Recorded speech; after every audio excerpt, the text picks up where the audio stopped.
Përshëndetje miq, shpresoj që jeni mirë dhe po kaloni çaste të bukura kudo që gjindeni. Fillimisht më lejoni që t'ua bëj edhe juve për hajër sezonin e dytë të muhabetit të qarqisë. Kemi pauzuar një kohë me vetmin qëllim, për shkak se na zuni sezoni i dimrit dhe dëshironim që muhabeti të qarqisë të mbetet me shije. Ashtu që ka shijen e vetë muhabeti në kaldërmet e qarqisë, në hapësirat ku bëhet më smirti muhabeti, dhe kemi dashur që më mirë ta presmi pranverën, e bashkë me pranverën të vinë edhe muhabetet e bukura të qarqisë. Sa për koincidencë, në sezonin e parë, emisioni i parë ka qenë me një jurist, e një koincidencë e bukur ndodhi që edhe në sezonin e dytë po fillojmë sezonin me emisionin e parë prapë me një jurist. Sot me neve është Lirim Kadriu, doktor shkencë në juridik, ekspert i juridikut, i cili ka ndonë kohë dhe është me neve sot ku do të flasim bashkë për prezumimin e pafajësisë. Lirim, faleminderit që dave kohë me qenë bashkë me neve. Ka një kohë gjatë prej kur e kena bo muhabet që ta fillojmë emisionin, po na ndodhen na zu sezoni i dimrit edhe ashtu si se përmena dëshironim që ta lëmë me shije dhe ta fillojmë përsëri me shije. Po unë sinqerisht falenderoj shumë që ke ndonë kohë dhe na ke respektu me qenë pjesë e muhabetit tonë dhe me fol, me bisedu ekspertizën tonë nga një përvoj pak më ndryshe prej qarqisë, me e folë për ekspertizën tonë. Faleminderit edhe. Faleminderit, unë para se me kalu në temën konkrete, cila me të vërtet përgëzoj për temën, të cilën e ke përgjedh ti, edhe është një temë e cila është shumë rrallë, ka debata ose emisione të cilat mund të elaborohet. Desha ta të përgëzoj për emisionin edhe për sezonin e ri, edhe po ashtu falenderim ty edhe stafit tonë për ftesën që ma ke ba, edhe për hapësirën dhe mundësinë të cilën ma ke dhanë sot.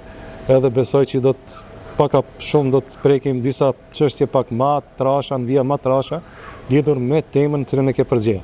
Faleminderit. Edhe shpresoj që ta djalë. Faleminderit. Lirim, ashtu si që cek edhe ti është një temë e rrallë pak. Është temë e rrallë. Edhe nuk na ka ndodhur që shpesh të ndim për ta. A mundesh pak me na i shpjegu në pika trasha se çka është prezumimi i pafajësisë? Shipe, temën prap e them që i ke përgjedhur një temë që është shumë e rëndësishme, sidomos për disiplinat juridiko-penale, pasi që kjo temë, kjo institut, unë do ta quaj institut, Instituti i prezumimit pafajësisë është një institut i cili evoluimin e drejtësisë, sidomos disiplinën juridiko-penale, e përcjell qysh prej historikut dhe zhvillimit të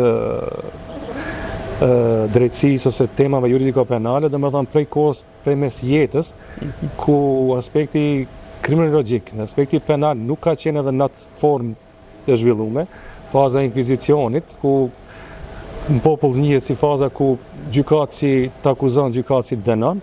Prej asaj kohë, domethënë, me zhvillimin, me evoluimin, me aspektet e zhvillimeve demokratike, Instituti i prezumimit pafajësisë vazhdimisht e përcjell zbatimin, jetësimin e drejtës penale, posaçërisht drejtës procedurës penale.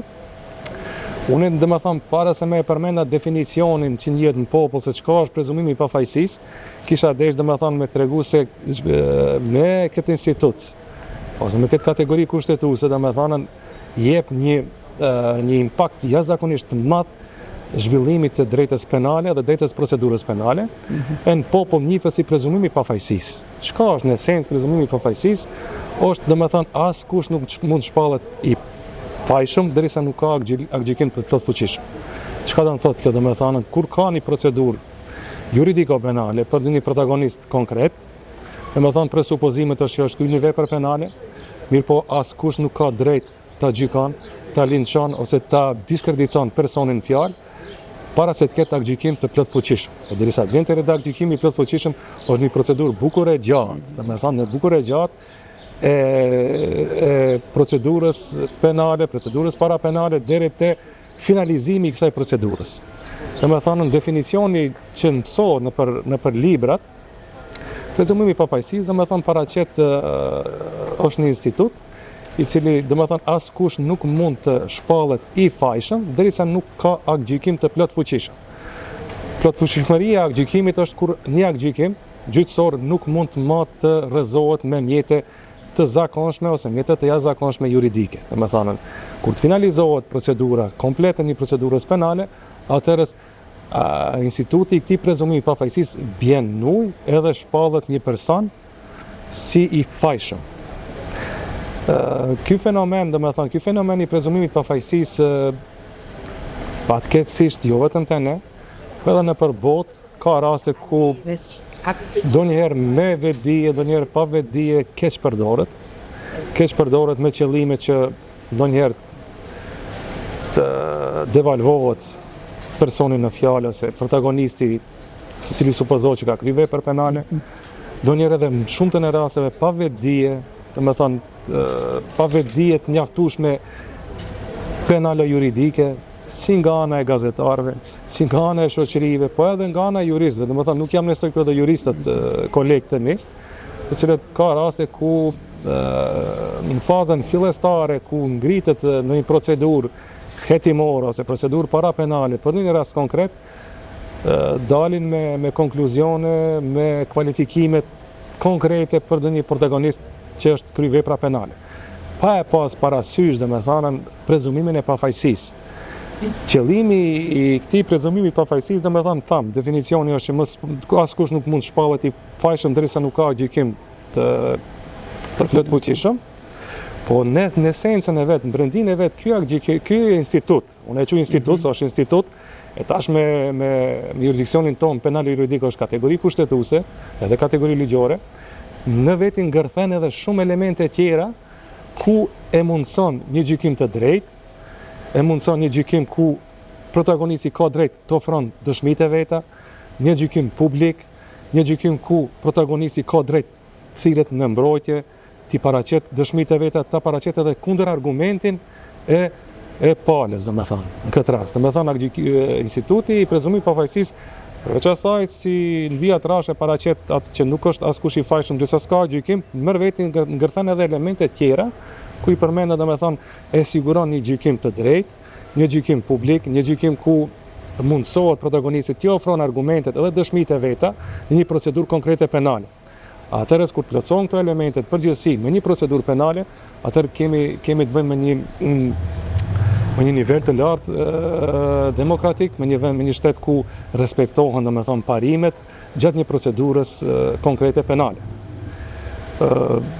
Shpresoj dhe jam optimist me kësaj lloj diskutimesh, me kësaj lloj panelesh, domethënë, lidhur me këto temat, konkretisht me prezumimin e pafajësisë, që ta ngrisin vetdijen të njerëzit, edhe të profesionistët, të juristët, të gjykatësit, të gazetarët, domethënë të gjitha sferat e shoqërisë tonë. Do thotë lirim ashtu siç e cekë ti, ndoshta sa e kuptova unë, me prezumimin e pafajësisë ne kuptojmë se çdo person i cili akuzohet për një rast është i pafajshëm derisa nuk është edhe nuk akuzohet, se tash ta shpjegoj është një procedurë, po, është vërtet, domethënë procedura penale kështu në vija trashe ose procedura penale ka dy dallime, domethënë çka do të thotë kjo. Kur kemi indikacione, domethënë organet kompetente kur kanë indikacione ose ne si qytetar, kemi indikacione për një krye të veprës penale, domethënë ne paraqesim fillimisht kallëzim penal.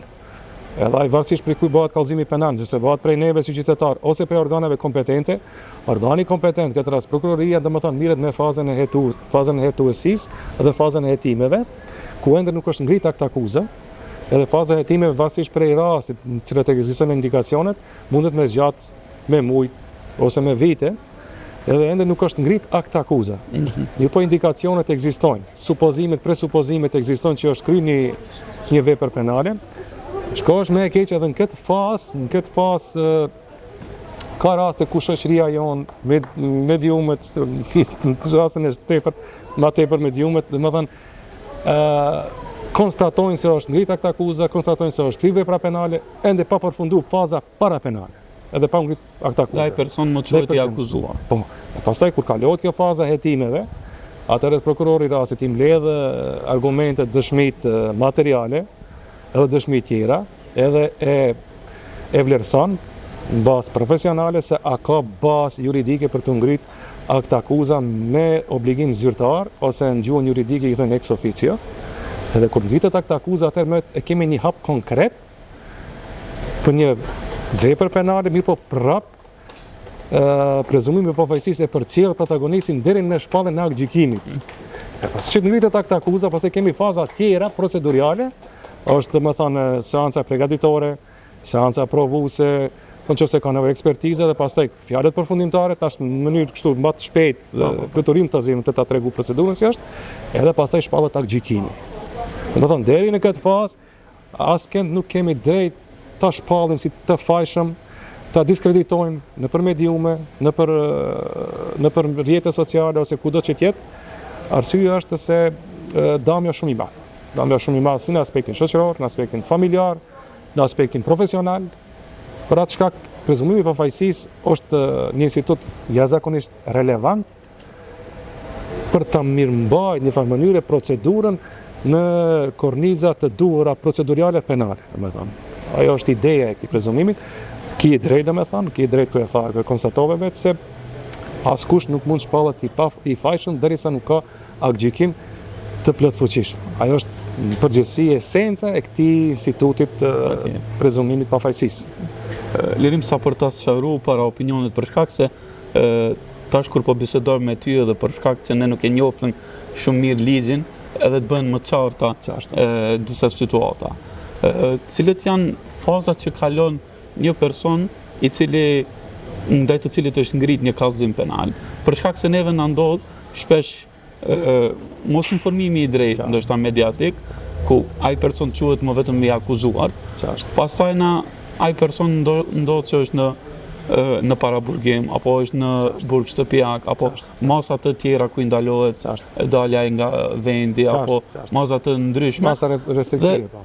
Te populli shfaqet një si zbehje e besimin ndaj gjyqësorit për shkak se thonë është kap në akt akuzë, është ngrit akt akuzë ndaj tij dhe ai qëndron në shtëpi apo. Pikërisht ky instituti i prezumimit pafajësisë është që mos vinë te këto dilemat në shoqëri, domethënë të rritet besueshmëria në gjykata, në procedura penale, është instituti i prezumimit pafajësisë. Domethënë protagonistët në këtë rast organet kompetente duhet të kenë parasysh gjithmonë këtë prezumimin e pafajësisë. Fazat, tash në kështu pika të shkurtë, domethënë janë fazat penale dhe fazat parapenale dhe fazat penale. Domethënë faza parapenale është kur kemi kemi indikacione për shembull për që është ky një vepër penale. Ne si qytetar, domethënë ndërgjegjshëm, ose marrim veprime konkrete dhe paraqesim rastin, ose indikacionet vinë deri te organet e rendit dhe sigurisë publike, policisë, i cili policia domethënë ngrit kallëzimin penal. Akti i parë me cilën iniciohet një procedurë penale është akti formal është kallëzimi penal. Kallëzimi penal pastaj deponohet në organet tjerë kompetente, është në prokurori. Edhe tash prokurori varësisht prej asaj se çka është paraqit në atë kallëzim penal, a ka indikacionet mjaftueshme ose s'ka, domethënë prokurori publik vlerëson se ose nuk faktikisht ndërmerr hapat konkrete për ta hetuar rastin konkret penal.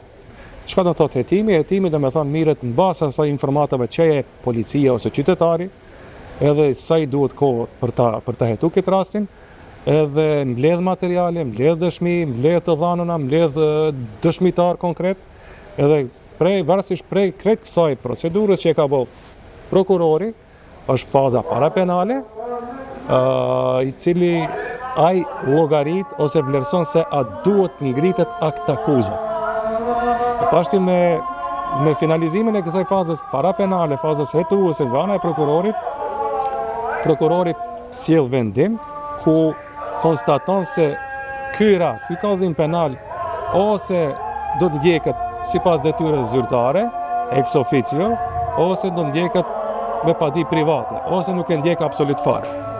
Tash që se vlerëson prokurori se është materiali mjaftueshëm për të procesuar procedurën më tutje në fazë penale, e paraqet si rast edhe ngrit akt akuzën konkrete për rastin konkret. Edhe me ngritjen e akt akuzës është akti i dytë formal, ku procedura penale domethënë e merr kakjen formale o procedurale deri në shpalljen e aktgjykimit. Pastaj landa kalon në gjykata, edhe fillon procesi gjyqësor. Procesi gjyqësor varësisht prej landës, prej kvalifikimit veprës penale, prej veprës që është bërë prej dëshmitarëve, është relative se sa zgjat, po i ka faza, dhe me thënë fazat janë faza pregaditore, është faza e provave, po dëshmive, ku në dëshmi hinë dëshmit materiale, dëshmit deklarative të dëshmitarve, dëshmia e ekspertizës, edhe është faza e përfundimit, rumbullaksimit në një procesi gjyqësor, është fjalët përfundimtare dhe ngritja faktikisht shpallja e gjykimit. Tash në pikat shkurta, mos e marr shumë kohën, kjo është faza e procedurës penale. Kretë këtë fazë, prapë e përsëris, domethënë, këtë procedurë, derisa të vim te akti final i akt gjykimit, domethënë na përcjell vazhdimsi prezumimi i pafajësisë. Po pas edhe kur shpallet akt gjykimi, domethënë ka drejtën e apelimit akt gjykimit, domethënë apelimi do të thotë kur protagonisti që është shpall fajtor, nëse është shpall fajtor, ka drejt ta apelon, domethënë ta rrezon akt gjykimin me mjetet të rregullta juridike, pastaj vendos gjykata më e lartë, e cila pas gjykimit në gjykatën më të lartë, domethënë e merr plot fuqishmërinë akt gjykimi. Këto janë këtë rastet hipotetike, rastet supozume, tash jemi të supozuar, të improvizojmë një procedurë penale juridike. Kjo është tonë fazat poshtë nart, vija më trashe. Pra publiku duhet ta di se jo domosdoshmërisht do kush ndaj të cilit është ngrit një kallëzim që është shkon në paraburgim. Kjo është esenca. Ka një masë e cila e mbron ata dhe i sigurohet jo domosdoshmërisht, reputacioni i tij. Sidomos në procedurat penale bashkëkohore, domethënë në procedurat penale bashkëkohore ku edhe ne si shtet falë Zotit jemi të i ndjek ato procedura, domethënë pretendohet, tendenca është që të largohet masa e paraburgimit. Masa e paraburgimit në rastet tash prapë vlerëson gjykatësi para penal, vlerësojnë prokurorët, vlerëson gjykatësi ku nëse ka rrethana konstellacione të cilat protagonisti domethënë është i siguruar, në është marrë domethënë dokumentacioni për udhëtim, mos caktohet me automatizëm paraburgimi, edhe ne si shtet jemi të bëjmë pretendime që ti hikim kësaj mase paraburgimit. Në drejtën bashkëkohore, procedurale, penale, domethënë intenca kryesore është që vazhdimisht të mos jetë si mjet i parë masa e paraburgimit, por të jetë si mjet i fundit. Edhe besoj që edhe ne jemi të përcjella trend, po ka hapësirë çdo herë për tu përmirësuar. Shpresojmë që tjerë që janë kompetent këtë drejtim që japim vlerësime më tepër, se përndryshe lirim nëse ndodh që shkelet prezumimi pafajësisë, cilët janë pastaj personat, cilët janë pasojat për personin i cili gjendet në atë pozitë dhe si e përjeton. Çfarë pasojash kemi nëse shkelet? Para se ti përmendim edhe pasojat, është më rëndësi të përmendet aspekti normativ, aspekti juridik, aspekti formal në shtetin tonë, se si është e rregulluar, domethënë ky prezumimi i pafajësisë. Fillimisht kisha thënë që unë e quaj si institut, po në Kushtetutën e Republikës Maqedonisë Veriut, domethënë neni 13, tash më ka për fjalë, me sa e di unë, neni 13 i Kushtetutës e parashef si kategori kushtetuese prezumimin e pafajësisë, domethënë e ka një siguri, një garancë më të lartë juridike, pas parasysh se Kushtetuta është akti më i lartë juridik, e ka një siguri ky prezumim i pafajësisë ku përmendet në Kushtetutë në mënyrë eksplicite se çka parashef edhe se si duhet respektohet, domethënë prezumimi i pafajësisë. Permision nëse e kuptova gabim, pra nëse shkelet prezumimi i pafajësisë në një fal formi shkelet Kushtetutë. Kemi shkelje. Domethënë kemi shkelje dhe ato shkelje flagrante. Po çka është edhe më e betonuar, më e cementuar është se prezumimi i pafajësisë është i parapam edhe me ligjin mbi procedurën penale, po edhe me konventat ndërkombëtare ku shteti jon i ka ratifikuar si marrëveshje ndërkombëtare, është konventa mbi liritë dhe të drejtat e njerëzit, ku parashifet me nenin 7 ose 5, nuk jam i sigurt. Në këtë konventa mbi të drejtat e njerëzit, konventa evropiane mbi të drejtat e njerëzit, ku domethënë ne si shoqëri, po edhe si sistem juridiko-penal, domethënë në aspektin formal juridik jemi të pasuruar me prezumimin e pafajësisë, domethënë në aspektin obligues, obligator, në aspektin ligjor, në aspektin normues, aspektin dispozitiv, dhe me thonë, gjitha aspektet juridike është e parapame, prezumimi i pafajësisë. Po ashtu është i parapame edhe shkelja e këtij prezumimi i pafajësisë.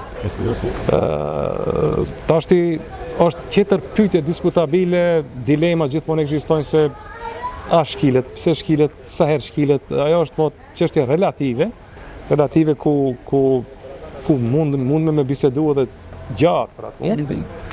Edhe në fillim e thash unë, ka raste ku shumtën e rasteve ai tash më shpreh ashtu, po pi mos dijes, dhe më thonë unë tash në falë ma te për gazetarë, do t'i sulmoj, edhe pse e di që është rrezim. Ajo ishte pyetja ime e radhës se kush e shkel më shumë. Shipe, është prap relative, tash unë po pak me humor do ta marr, në shumtën e rasteve, fatkeqësisht, shipe, kur bosh pyetje kush e shkel më tepër prezumimin e pafajësisë, prap do t'i sulmoj pa gazetarë në këtë rast, pa hidhrime, domethënë e di që është rrezik me gazetarë me më sulmu, po shumtën e rasteve gazetarët e bëjnë pa vetdije, po është edhe një moment tjetër, gazetarët profesional që janë e dinë që është një kodeks i gazetarisë, ku në atë kodeks parashqipen se si duhet vepron një gazetar, edhe deri ku mund shkon gazetaria, domethënë dhe gazetaria hulumtuese, dhe gazetaria e publikimit të informatave, po çka është një rëndësi tjetër, se këtu vim me një kundërshtim me këtë prezumimin e pafajësisë, e drejta e të shprehurit lirë është prap kategori kushtetuese, ku gazetarët bin pjesë në atë kategori kushtetuese, ku gazetarëve kushtetuta ua garanton atë drejtjen e shprehjes, drejtjen e komunikimit lajmit, është me kushtetutë. Mirë po kodi i gazetarisë, dhe më thonë, i parashef do bariera se si duhet paraqitet një lajm. Dhe më thonë, tashti, kur kemi një rast, ku kemi indikacione jo të konstatume mirë, dhe më thonë, ka gazetar ose njerëz ku përshpejtojnë me shpalljen e atij lajmit që nuk bëjnë keq, po duke mos e pas parasysh këtë konkretisht prezumimin e pafajësisë. Unë këtu ndoshta ja shtoj edhe faktin që në botën digjitale të cilën po jetojmë ne sot, ku nuk kontrollohen. Shumë gjëra bëhen edhe për kush e arrin më shpejt publikimin e lajmeve që të merr më shumë merr më shumë shikueshmëri, edhe kur është kjo garë e tillë, pastaj edhe mekanizmi kontrollit vjen edhe bëhet pak më i Vjen, prapë thëmë, dhe me thonë, gazetarët e bëjnë punën jashtëzakonisht mirë, edhe gazetari çdo herë duhet jetë i pari me lajmin, edhe atë të drejtë, edhe atë mundësi e jep kushtetuta, dhe me thonë, prapë, dhe me thonë, gazetarët janë të mbrojtur me kushtetutë, këtu nuk ka diskutim. Po prapë kthehemi te kodeksi i gazetarisë, te rregullat e lojës, dhe me thonë, duhet të kenë parasysh se cili lajm edhe mënyra se si shprehet, ose si paraqitet para publikut. Nëse gazetar, dhe me thonë, tash nuk i shtiket gazetar, po ka raste individuale ku tha dhe ti portalet ku tash bëdi sa kontrollohen, ku kontrollohen, pse kontrollohen, dhe me thonë, ku është prapavia e tyre, ose a kanë prapavi, tash këtë raste hipotetike, ku e bëjnë dhe një lajm, cili nuk është lajm, ose është i deformum. Edhe ai lajm i deformum ka impakt jashtëzakonisht negativ në rast konkret kur bëhet fjalë për një rast penal. Kur bëhet për një rast penal, pasojat janë paparashikueshme. Për protagonistin konkret, për familjarët, për karrierën e tij, për profesionin, po edhe për shoqërinë. Gjithmonë duhet të ketë kujdes me atë mënyrë se si i shpallim lajmet, si i qesim nëpër mediume, si i qesim nëpër gazetat, mënyra se si shkruhet, dhe me thonë, të respektohen këto para kushtet të cilat i përmendëm deri tash. Një ngjarje interesant ndodhi ta lexoj para disa ditëve lirim, për shkak se më interesoi në aspektin tim mediatik. E hulumtoja një rast ku dikush e akuzonte një tjetër, me një farforme e shkelte prezumimin e pafajësisë, dhe nëse e morëm edhe e shohim pastaj pikturën më të plotë, e shohim që ai e kishte përdor këtë shkeljen e prezumimit të pafajësisë për të akuzuar sa më shumë, që pastaj ta degradon dhe ta shantazhon. Kjo është ideja, Andodh që prezumimi i pafajësisë të shkelet me qëllim, i cili pastaj të degradohet dikush, Tash prap unë vazhdimisht insistoj që të flas në mënyrë hipotetike, kushtimisht se nuk I kam indikacionet sakta, sikur që ti e ki atë përshtypjen edhe unë e kam atë përshtypjen që ndodh me siguri, hipotetikisht ndodh, pasi që mund të arrihet edhe qëllimi. Domethënë mund ndodh prej grupacioneve të ndryshme në shoqëri, domethënë mund ndodh që qëllimisht të linçohet publikisht një person që është protagonist për të cilin ka indikacione ndoshta, po ndoshta nuk është I fajshëm. Ka raste për shembull ku në Shtetet e Bashkuara të Amerikës, ku është një demokraci më e përsosur në krahasim me shtete tjera, ku edhe pse ka pas gjykim plot fuqishëm mbas 20-30 viteve, konstatohet që një person ka vujt burgun 30 vjet, po ka dalë I pafajshëm, mungesë të fakteve dhe të provave. Domethënë hipotetikisht me siguri ekziston ajo që e thotë, edhe është fatkeqësisht edhe shumë rrezik pse ekziston ajo. Domethënë duhet kemi parasysh se nuk duhet veprohet në asnjësoj grupet e ndryshme të interesit ku ndoshta ndonjëherë për një person ose protagonist konkret, edhe pse ka fazë ende fillestare, ngritet në një procedurë parahetimore, parapenale, nxitojnë me publikimin e lajmit, e kategorizojnë, e kvalifikojnë si kryerës veprës penale, e kvalifikojnë si keq I rrethit, si jo I ndershëm. E tash ti pasojat mund t'i paramendosh se cilat janë pasojat për protagonistin e rastit. Duke mos pas parasysh to rregullat e prezumimit pafajësisë. Rregullat e prezumimit pafajësisë, pastaj procedurë të rregullt penale mund del që edhe protagonisti nuk ka pas kurrfarë lidhshmërie me veprën penale, mirë po dami është shkaktuar. Dami në familje fillimisht, po edhe në shoqëri, po edhe te aspekti emocional, aspekti I gjendjes shëndetësore protagonistit, jo gjithë njëri për njëri I merr kështu në mënyrë komode lajmet ose kvalifikimet e ndryshme. Kështu që apel duke fillu prej te unë, te shoqëria jonë, te gazetaria, te juristat, te gjykatësit, te gjitha sferat e shoqërisë që kemi kujdes. Kemi kujdes me kvalifikimet e ngutshme. T'ja lam organave kompetente e ta kryjnë punën e vet. Ky kvalifikimi I ngutshëm, domethënë I ngutshëm I nxitum për protagonistët të cilët nuk ka gjykim të plotfuqishëm, ka edhe një dëm tjetër përveç dëmit social, është edhe dëm juridiko-penal. Domethënë tash varet hipotetikisht prap flas, ka ndonjë rast ku bëhet fjalë për një person publik, edhe ku ka indikacione që është kryer një kvalifikim ose ka vepër penale, por nuk ka gjykim plotfuqishëm. Edhe kjo hamulli publik, domethënë mundet edhe ndikon gjatë procedurës, gjatë sjelljes së gjykimit. Mundet të ketë efekt sugjestiv gjatë shpalljes së gjykimit. Domethënë mundet dëmi të jetë edhe juridiko procedurial. Për çfarë është e dëmshme domethënë nxitohet me kvalifikime. Lajmi duhet tipet, lajmi duhet publikohet, po deri në suazat të cilën e parashef ligji edhe kodeksi, domethënë, edhe I kodeksi njerëzor, në pikë të fundit. Domethënë se dëmi është I dyanshëm. Dëmi mund të jetë social, po dëmi mund të jetë edhe juridiko procedurial penal. Domethënë, paramendoni tash me një prapë situatë hipotetike ku kemi një rast për një person publik I cili fillojnë procedurat parahetimore, hetimore, deri te shpalla gjykimit, qofse prej ditës parë ne si gazetari, si shoqëri e shpallim, e diskreditojmë, e linçojmë publikisht, domethënë edhe gjykatësi në fund ditës ku e shpalla gjykimin do ta mendon dy herë se a ndikohet prej masës ose gjykon domethënë strikt mbas ligjit dhe mbas dëshmive. Mund ta paramendosh situatën si është, domethënë për atë është dëmi shumë I rrezikshëm, mos respektimi I këtij instituti ose kësaj kategorie kushtetuese. Nirima, kemi ndonjë rast, mund të sa më larg Maqedonisë, mos na dalë problem, ku prezumimi I pafajësisë është shkel me qëllim për dekreditimin e dikujt, për linçimin e dikujt dhe që ta mormi si shembull të shohim pasojat reale.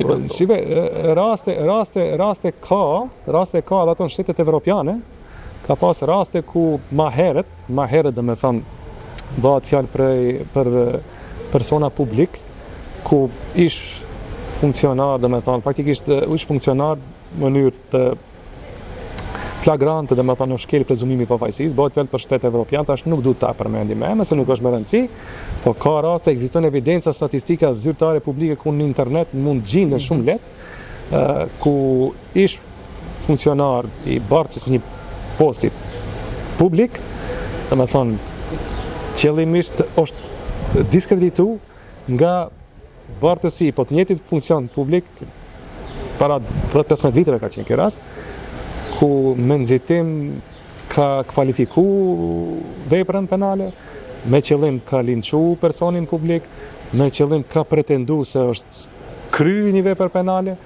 po nga i njëjti person, edhe gjatë procedurave të rregullta penale juridike, është vërtetu këtë e kundërta, vërtetu këtë e kundërta, dhe ky rast përmendet si rast shumë eklatant, ku kemi pas një rast flagrant, eklatant të mos respektimit të prezumimit të pafajësisë.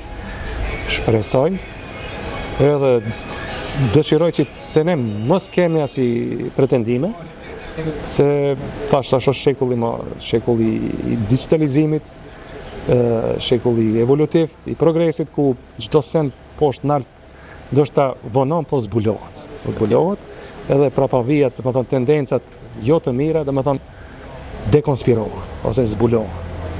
Pra prezumimi respektimi këtij prezumimit i këtij institutit është jashtëzakonisht i rëndësishëm për praktikuesit e procedurës penale, do të thonë flas për hetuesit, për gjykatësit, për neve si shoqëri, për personat publik, për gazetarët, do të thonë përgjithësi për funksionimin e mirëfillt të shtetit në aspektin në çdo sferë, po edhe në aspektin juridiko-penal. Kjo është si apel në mënyrë. Sinqerisht e shijova shumë, ishte një temë që ndoshta pak herë kemi diskutuar dhe ndrejtë më të ngushta, ishte kënaqësi me informua edhe publikun për këtë çështje shumë të rëndësishme edhe për ta, se mund të na ndodhë që secili të ballafaqohet me këtë situata, sa për ta përmbyllur në fund, cilat janë apelet, cilat janë masat cilat mund t'i marrëmi për ta ruajtur prezidentin. Apeli prapë është si konkluz përfundimtare këtij debatit, kaq të mirë, kaq premtues pjanës tande. Apeli kryesor ose konkluzat janë që fillimisht, domethënë, ta ngrisim vetdijen ne si shoqëri, me organizimin e emisioneve të këtilla, fillimisht, për edhe diskutimet, panel diskutimet që bëhen për pavarësisht nga kush inicijohen, po edhe edukimi i shpesht edhe më i shpesht i protagonistëve kryesor, domethënë praktikuesit të gjyqësisë, të drejtësisë, po edhe neve si shoqëri, domethënë vazhdimisht të alarmohet për mos respektim, nëse ka, vazhdimisht të ndërmiren masa konkrete me emër me mbiemër konkret, të adresohen, domethënë, nëse ekziston si farë lloj shkeljesh të prezumimit të pafajësisë, po edhe një apel kështu i mirë duhet jetë edhe te